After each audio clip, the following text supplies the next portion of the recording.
নমস্কার বন্ধুরা, আজকে আমি তোমাদের তৈরি করে দেখাবো সাবুর পায়েস। এই সাবুটাকে আমি 3-4 ঘন্টা আগে ভিজিয়ে রেখেছিলাম। দেখো সাবুটা ভিজে একদম খুবই নরম হয়েছে এখন। তোমরা চাইলে বড় সাবুও নিতে পারো। আর নিয়েছি আমি নলেন গুড়। গুড়টাকে আমি ছোটো ছোটো করে কেটে নিচ্ছি।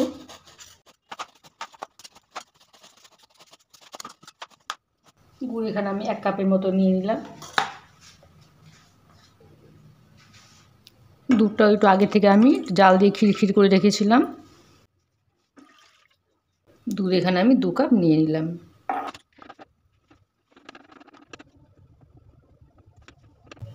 দুধটা একটা উতরান এসেছে। দুধটা যেহেতু আগে থেকে আমি ফুটিয়ে রেখেছিলাম তাই আর বেশি জাল দিলাম না।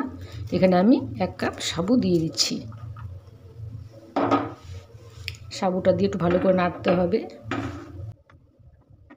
সাবুটা যেহেতু আগে থেকে ভেজানো ছিল, খুব বেশিক্ষণ জাল করতে হবে না। দেখো এখনই সাবুটা অনেক ট্রান্সপারেন্ট হয়ে গেছে।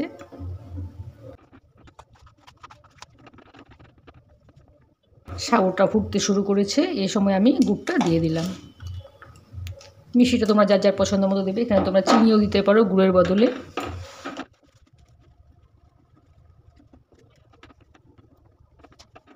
মিষ্টিটা তোমরা যার যার পছন্দ মতো একটু কম বেশও করতে পারো।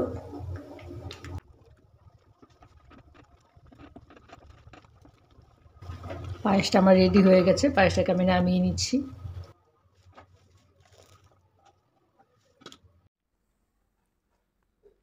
সাবুর পায়েসটা আমার একদম রেডি হয়ে গেছে। আমি কিছু ড্রাই ফ্রুটস উপর থেকে ছড়িয়ে দিচ্ছি।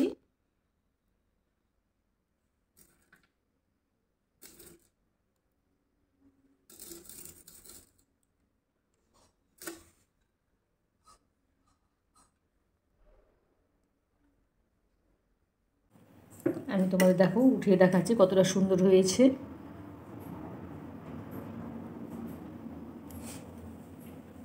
তোমরাও এরকম করে সাবুর পায়েস তৈরি করে খাবে, ভীষণই টেস্টি হয় খেতে।